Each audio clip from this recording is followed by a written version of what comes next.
Yes, it is true. The Black Ice Hockey Podcast is back in action. My name is Ben Adams. I'm right here as always with your co-host Nick Jenkins.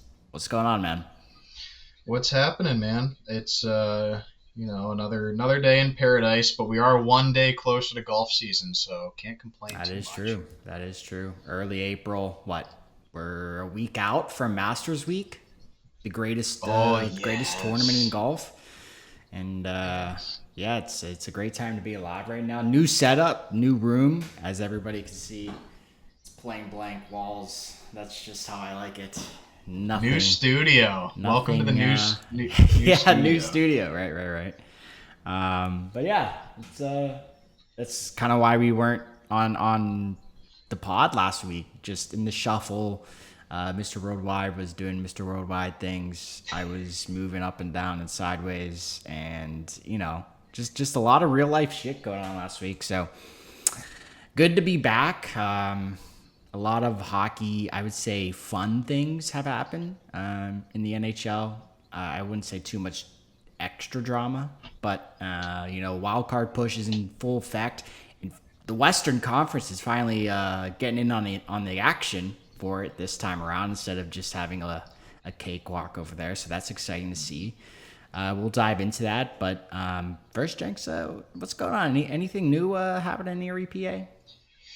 No, same old, same old. It's we are having an unusually warm week here, so trying to enjoy that. It's been a little wet, but it's warm. Um, the in some hockey news related to Erie, the Erie Otters got the second overall pick coming up in the OHL draft. So not getting any Connor McDavid's this year, but hopefully we can get that Jack Eichel type pick, the number two guy. Right. Um, so that it was a tough year for the Otters. I think they did the right thing. They traded away a whole bunch of assets for some picks, and they're going to get the second pick this year. So hopefully turn that around a little bit soon. But yeah, not too much new here. You've got all the new stuff going on down there. New crib. You've got all sorts of stuff going on, man. You've been busy. Yeah, it's not a fun week to be me for sure. Maybe I should have like spaced out everything new that was happening, like maybe within a month. But yeah, new position at work, new house. Yeah, it's just insanity right now. But we're working through it day by day. Sun's out, guns out, and the rain is all week long. I told you before we started recording, I might have to cut the grass today. It's getting like it looks like the Bermuda down in the PGA Tour. So uh, gotta take care of it. You take care of it. It takes care of you. I think is the saying. So let's jump in. I think we're going to start on the NCAA side, Jenks. Within the last 2 weeks, a lot has happened, and I feel like there have been some upsets. There has been some celebrity sightings at the Dartmouth Center for Senior Night. So I'm going to let you take it away, and I'll fill in when needed. But yeah, what's going on in the NCAA world? Yeah, feel free to jump in as we go here. But we are, so as we sit, we have the Frozen Four final. That's going to be in, not this weekend, but coming up at the following weekend in Vegas. So that's always fun. It's going to be Michigan and Denver, and Wisconsin and North Dakota is our Frozen Four this year. So um, I would say not too much surprise in that Frozen Four, besides Wisconsin being the shocker. Yeah. You know, Wisconsin has a good team. They came on strong in the second half of the year, but for them to knock off Michigan State, who spent a lot of the season as the number one seed and was a lot of everybody's pick to win the whole tournament. A lot of big names on that Michigan State team. Them going out before the Frozen Four is a shocker. So And Porter a big win. Montone instantly getting called up to the Flyers. Oh yeah. It's funny as these teams get eliminated. All of the guys that get signed, it's like Michigan State's been eliminated. It's like 7 players who signed NHL contracts Right. an hour after the game is over. Yeah. Like the Flyers were sitting there, like Daniel Briere was sitting there with his phone open, Like and as watching soon the as game, that like, come here. yes, Yeah. and as soon as the clock hit zero, he called the agent and said contract's ready to go. Yeah. So, um, but yeah, it's a good thing for all these players who are looking to make that next step, like Porter Mertone. Um, yeah, so that's our Frozen Four. A couple other surprises for me in the tournament. Um, I'll being the Penn State fan, I'll touch on Penn State just for a moment here. I think overall they had a good season. I know there was a lot of hype around them getting Gavin McKenna. Obviously, McKenna had a great second half of the year, but um, overall, I think it was a good season. I would say the sense of disappointment is just from all the hype that was built around them. But I think this is a good building year for them to move forward. Certainly, Gavin McKenna helped put Penn State on the map for Oh, for sure. hockey school destinations. So hopefully I have a that question for you. move. Yeah, Do hit you me. think this goes to show like you can't just buy your team? Like you can't just um, dump tons of NIL money into all these basically first round prospects that are going to be in the upcoming draft, and you know miss out on the championship, like the end result that you really want. I think I Because I don't think that was know. the big storyline, right? Like Penn State just is just like Mhm. giving what McKenna 900,000, Misa another couple hundred, like all these big time prospects that came from the Yeah. CHL. So I mean, maybe that's just a lesson for some people like moving forward. Not that it's not Well, always going to be like that. yeah, I think I think we're still figuring out how the NIL is going to play out here. I think if anything, it shows that if you've got the NIL money to spend, you can attract good prospects. Like Penn State really never had a big name come into the school before Gavin McKenna. Sure. And yes, they had to pay him, but as soon as McKenna signed there, they attracted a lot of other good players as well. Like Jackson Smith, who already announced that he's going to return next year. He's a Columbus prospect. Don't really know about some of the other guys yet. We're still waiting to figure that out. But like two or three other OHL guys came there. A couple of transfers from other colleges came in there. I think that shows that like getting a big name prospect or two brings a strong reputation Yeah. to that team. It's kind of like playing with So Crosby. If you're on his line, yeah, you know your next deal is going to be like worth $10 million. So yeah. I mean, you look at that and you say, I want to play with the best, and it gives me a good opportunity to advance my career. And yeah, certainly, if you're playing college hockey, you want to win a national championship, so you want to be around the best. So yep. I think we still figure out where the NIL goes from here. Um, but I think it's helping to improve some of the schools that might have the funding but don't have the school legacy necessarily, like a Michigan, like a Boston University or Minnesota, somebody like that. Yeah. So it's good. Um, Other than that, I think not really too many shockers in the overall NCAA tournament here. I think a couple of teams I just want to credit for having good seasons. Dartmouth had a really good season. I mean, you said they had a celebrity appearance at, at their at their game there. I don't think Um, most people know that. Like, yeah, Tate McRae's brother is NCAA D1 hockey player, and is he I a don't know. senior? Did he graduate? Yeah, he's a senior, because that's why she was there. She did like the whole photo shoot thing. Mhm. But I'm surprised she actually went. Maybe they tried to keep it low key. Like, senior night's usually just the parents and like maybe siblings go, but her status being like in the upper echelon of like crazy fan people and her being Mhm. there, I thought was pretty cool. Like, there's barely anybody in the stands too, so I Yeah, was like, they probably kept that so low key. So that was yeah, nice to see. yeah. It's cool to see. She's a what pop icon at the moment, I guess you Yes. would call her. Yeah. So certainly some eyes on I bringing mean, attention to that. was dating Jack Hughes for a little bit. Yeah, but she might still be. We don't really We know. don't know. Yeah, not Keeping it confirmed. under wraps. Rumor mill. Look Um, at us so yeah, talking reality TV drama. Gosh, I love this. Yeah, we're just breaking down the walls. We're an all inclusive it. podcast. Yeah. Um, so yeah, I think the Frozen Four is going to be exciting. A lot of good teams, a lot of good individual players going to be featured there. So I think it's all going to be on ESPN. So a lot of people should have access to watch those games. Yeah. The only other thing, anything else related to Frozen Four from you? There's one other college thing I want to touch on before we move on. Well, I mean, who's your pick? Who's gonna come out of each side, and then who's winning?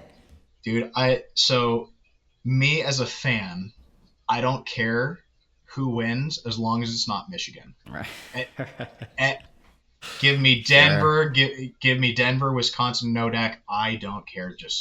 But that Michigan team is loaded. Yeah. So like, head is saying Michigan's the tough out. Like they're probably going to win. My heart says, give me anybody else. I mean, of all the teams left, I am probably like Denver's probably their best challenge. North Dakota's a really good team too. I'll pick North Dakota as my fandom pick. But man, that Michigan team's loaded. Yeah. It's hard to bet against them. Yeah. I would agree. I mean, I feel like definitely Denver is not easy game. So like Right. anything could happen. So that's what scares me. And North Yeah. Dakota's I think has the easier of the two games to get in. So I think it's going to be North Dakota, and then I would like to say Michigan. I am not a diehard PSU fan, so go blue, and maybe Unbelievable. maybe they raise the old Jolly Roger in the Frozen Four. So Unbelievable. I think it's going to happen.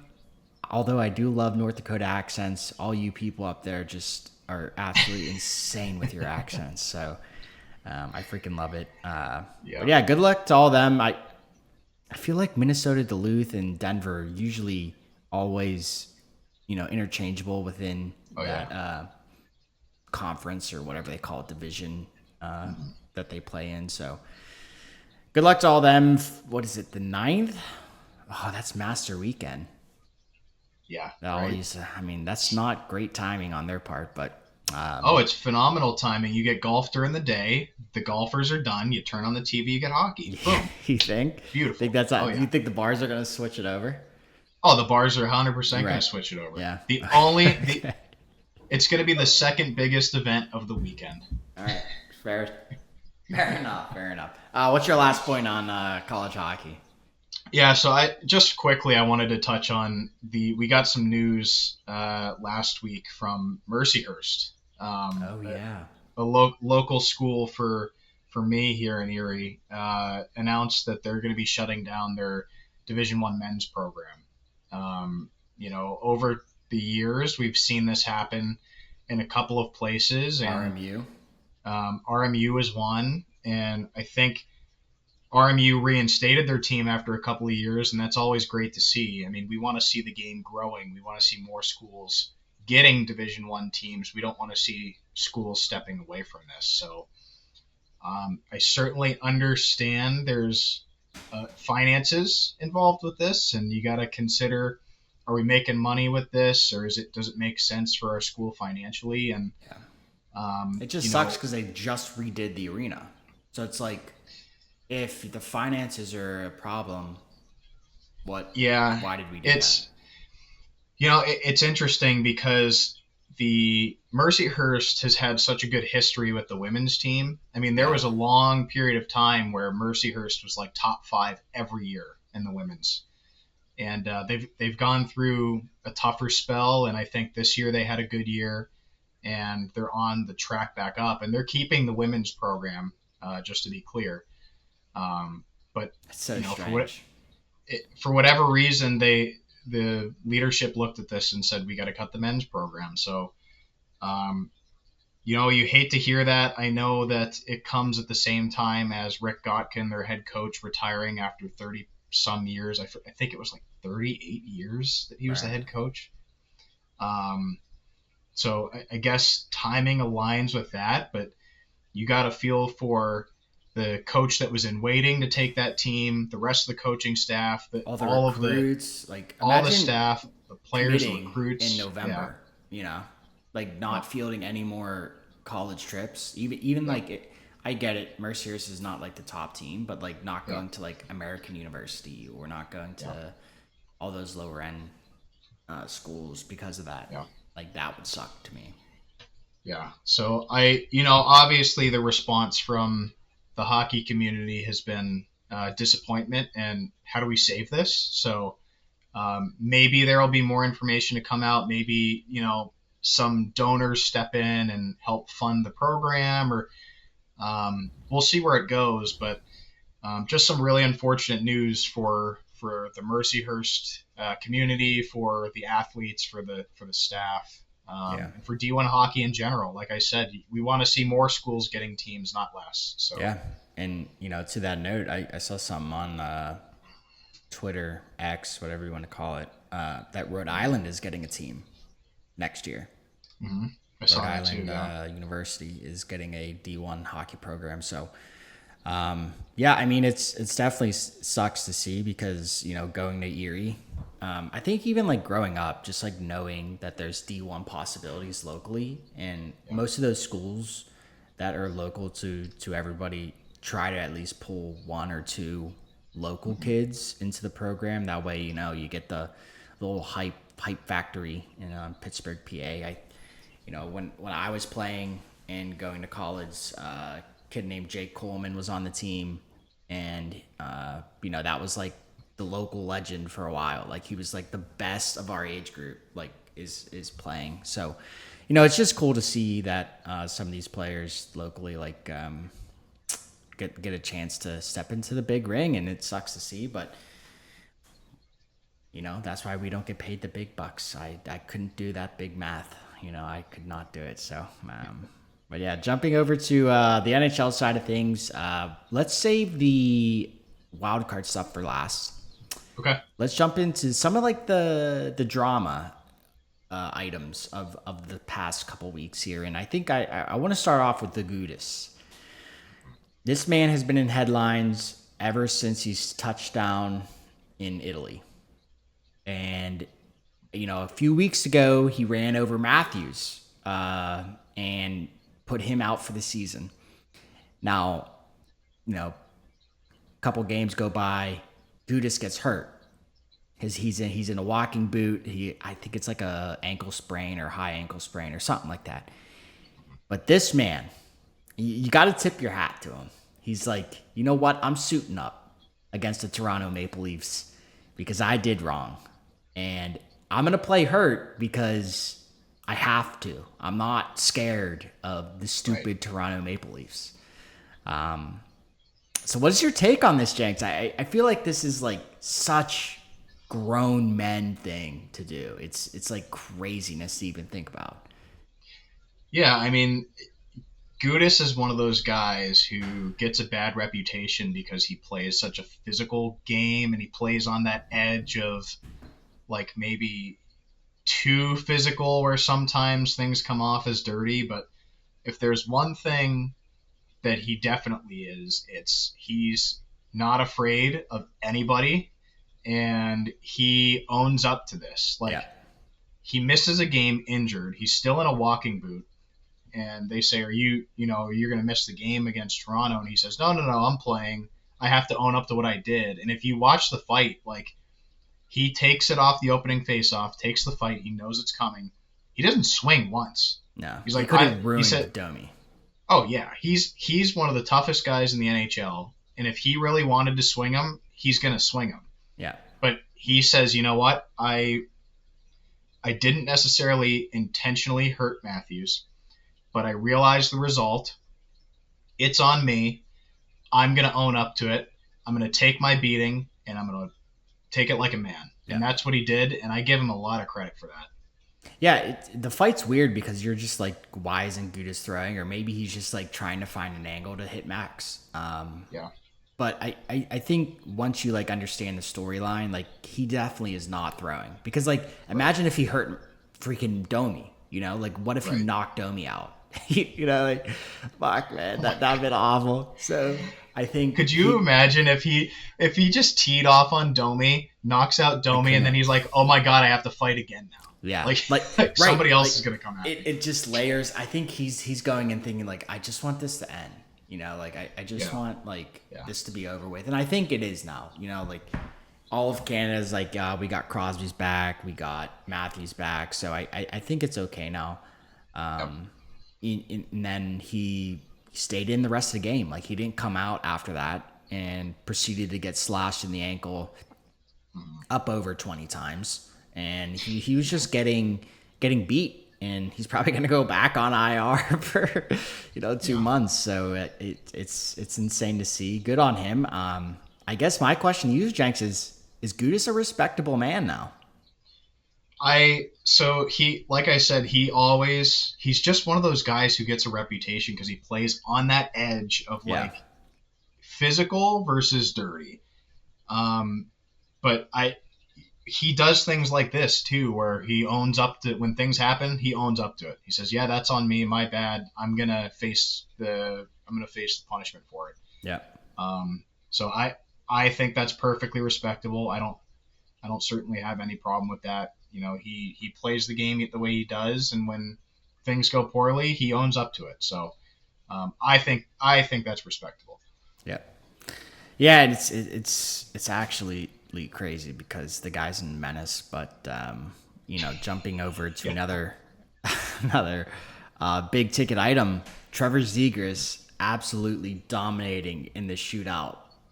Like this guy is he's automatic, and the way he takes a shootout is like controller off, hits the top of the circle, and then just absolutely hits all of his G right there. Bang! Like chop, chop, chop, chop, chop, goal. And then it's like, what the frick? Guy has an almost 60 to 61% goal rate in a shootout. That's absolutely stupid. Like, I don't even know where Crosby is on this. He's probably at least like 40%. But yeah, I think the record is like you have to have at least 20 shot attempts in the shootout to even get on this list, and Trevor has more than that. So, 60% in what 5 years? That's insanity, absolutely craziness. yep. And he seems to be getting better at them too. Like Yeah, his overall percentage is 68 or 60%, but his percentage this year alone is 68%. And it just feels like it's one of those things where like you see him at center ice for the shootout, and you're like, this is going in. Like I let's see what he does. He's going to come up with some crazy move, but it's going in the net. I don't remember having that level of confidence in anybody other than like Patrick Kane, Pavel yeah, Datsyuk, like these stick handling experts, and Zegras falls in that category. We've seen him do some crazy things yeah. with his hands. But yeah, Maybe he's Philly's borderline found. automatic. Yeah, maybe Philly's found their new Danny Briere. I know Danny's the GM up there in the top booth. But Yep. maybe they found their icon. We'll see moving forward. But Jenks, we got another goalie fight on our hands, and it's Mm-hmm. absolutely who you would not expect to ever fight because he's so freaking good. Igor Shesterkin dropped the mitts with Markstrom. I put Yeah. Hallstrom, but it's Markstrom, the other Strom. But New Jersey versus the Devils got a little tense, and in comes Igor, Yeah. drops the mitts, takes off the gloves. I love how when a goalie fight happens, literally everybody could be knee deep in a fight, just like Mm-hmm. fists like spitting on each other, blood flying. And then once a goalie fight happens, everybody stops on the ice and just turns Yeah. and looks. Yep. I found that so funny, but yeah, I mean, do the Rangers have some life? Is maybe Igor like I'm freaking done with this? I want to leave. I want to get in a fight, and I want to pack my bags and go home. Oh my god. I think so. I think first of all, anytime you get a goalie fight, I'm all for it. I Right. love it. It gets everybody going. Yep. Um, I think Igor is at the point where he's like, we have not like we are eliminated from the playoffs. We have nothing to lose this year. Let's have some fun. Yep. And he saw the opportunity and he's like, absolutely, let's do this thing. I'm crazy and I'm Russian. Let's just kill each other. Yep. Um, and you can see, I think at one point you could see he's like smiling. Like he's like, oh yeah, this is going to be Right. fun. So I mean, there's two options. When your team is cooked on the season and you know it, like you're eliminated from the playoffs, you could just pack it in and, clearly not care. And he's like, screw it, let's have some fun. I Right. think that's a great mentality. And I think the Rangers have been playing pretty good actually since they've been eliminated. So they're having some fun with it. And I think that's just goes to show. Yeah, I mean, you mentioned it. Teams are starting to get eliminated from playoff contention, and I think we have 2 eliminations so far in Vancouver and New York Rangers. It's tough to see some of these teams go out with the star power that they have. Like Zibanejad, and then on the other side, Besser, Pedersen. I just think it's tough to see some of those guys stay in those organizations, especially when they're so good. Like Vancouver was in a playoff position 2 seasons ago. Like what imploded? Like yeah, Quinn Hughes left, but I think like the whole organization started to implode after like 3 goalies got hurt. Besser like had to deal with his shit. Elias Pettersson turned off the goal scoring ability in his brain, and JT Miller just wanted to murder everybody in the locker room. So Yeah. I feel like I that organization needs to find itself again. But Yeah. I wanted to save this topic to last, but wild card race is absolutely insane this year. Eastern Conference usually is like 5, 6, 7 teams all in the mix. Comes down to the last game, like, oh, this team won or this team went into OT. Now this team has to win. But the Western Conference is getting in there too. Utah's making a crazy push. LA Kings are back in the mix. Macklin Celebrini is willing the Sharks into a playoff spot. And who knew Steven Stamkos could actually score again and get the Nashville Predators back in it too? Like they were out, I think, in the first like 3 weeks of the season. They had like 0 games won. And now they're right here. They might not be. There's one spot available in the West, I think, but there's 5 teams that could take it. Yeah. Let's start in the West, move to the East, and 2 teams have already clinched a playoff spot: Colorado and Dallas. That's kind of standard operation there. But talk to me about these last couple teams here. Is Hellebuck going to miss the wild card round? Well, I will say Hellebuck is doing his absolute best to drag this team Truly. back. Because Truly. I remember in one of our early pods this season, like we were a month in or something like that, and they were last place in the West. Winnipeg was. And, it's like something doesn't add up here. This team is way too good to be this bad. And I felt pretty good at the time that they would find a way to get back into the mix. And here we are. They are, as we sit today, they are 2 points out of that last wild card, and they've had to claw their way there. They're also playing, of all these teams that are in the mix, I would say the teams that are in the mix or are within 4 points of that wild card are LA, currently has it. San Jose is 1 point back. Nashville's 1 point back. Winnipeg's two back.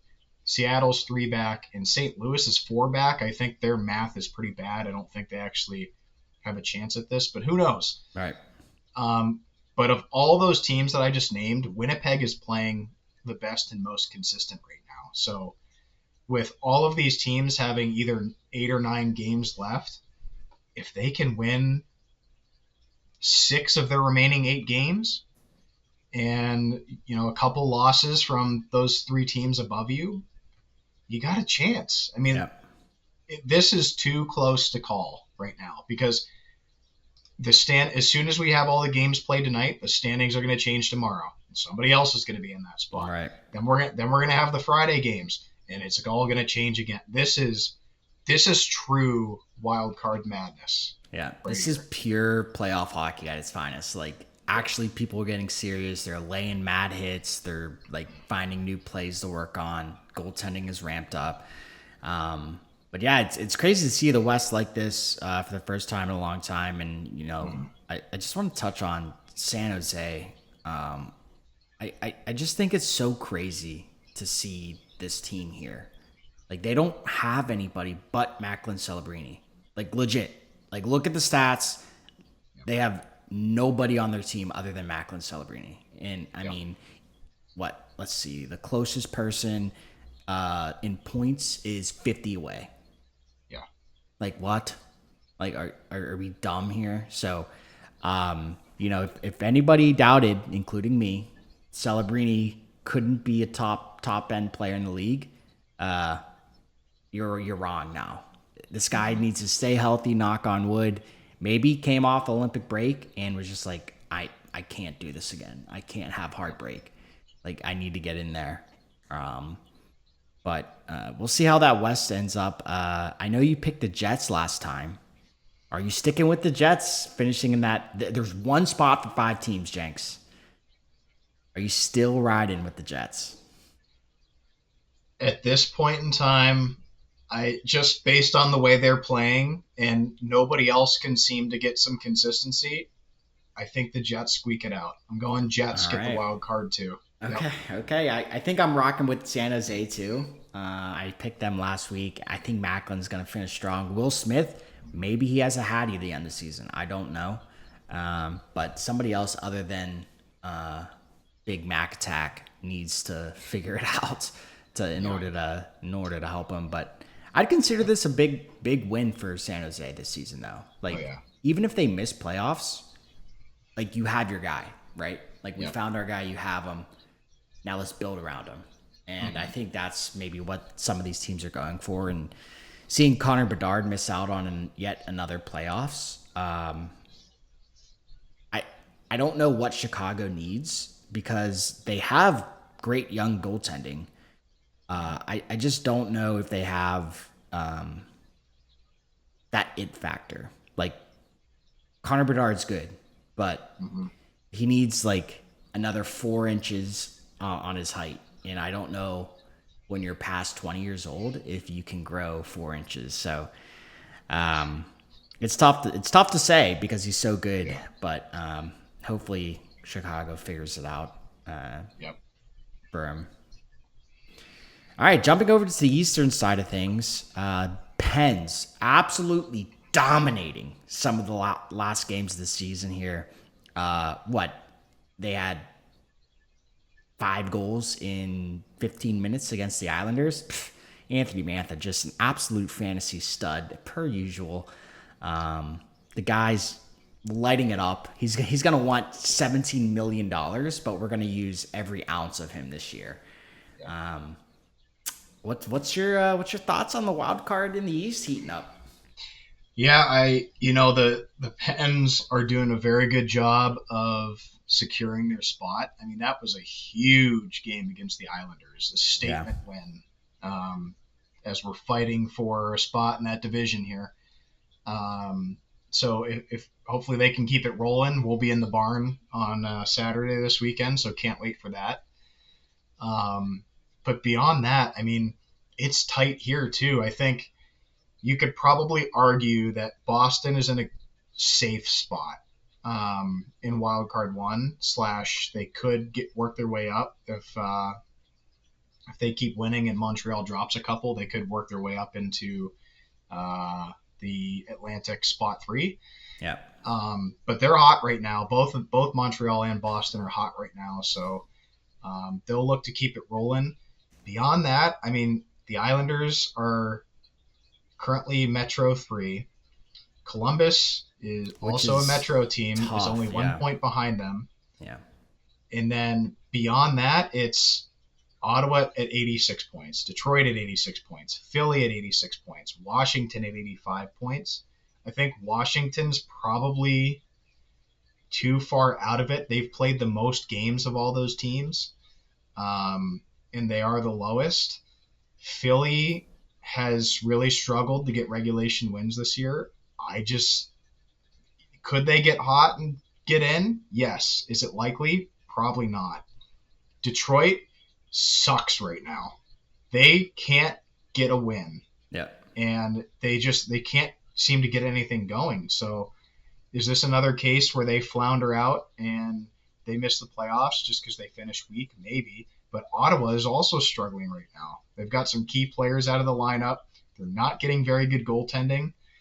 Um, so this is another one where it's like, who's going to step up and secure their spot? We've got to get hot. We've got to start playing like every day matters, and Yeah. somebody's got to take ownership of that spot. If I had to pick anybody, I'm going to go Columbus. And I don't really know why. I just feel like of all the teams that we talked about, like they've been the most consistent. Yeah. They've never gone on a crazy win streak this season, but they've never had a really bad losing streak. Like they just seem to be pretty level. And with Ottawa's injuries and with Detroit just sort of sputtering out, I just don't know that they get enough consistency in the last 7, 8 games here in the season to grab that spot. So I'm gonna take a stab at Columbus on wild card 2. Yeah, it's tough to look at like some of these like middle tier teams. I'll call them like Ottawa, Detroit, Philly, Columbus, even Montreal, because they don't really have the guy. They just have multiple humans, you know. So it's cool to see like Montreal get like Gould, Caulfield, and Suzuki like back in the mix and like having a good season again. So it's hopefully, maybe Montreal gets it done and call Carey Price in for a little puck drop for the playoffs. That'd be a nice touch. But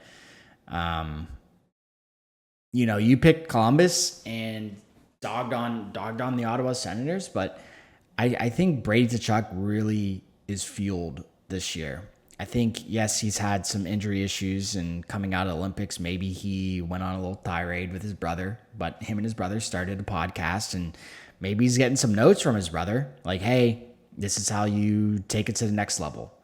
Yeah, Brady Tkachuk's not doing that well in points, but I mean, if he steps up within the last couple games and Columbus, loses focus, I think the Ottawa Senators could squeeze in there.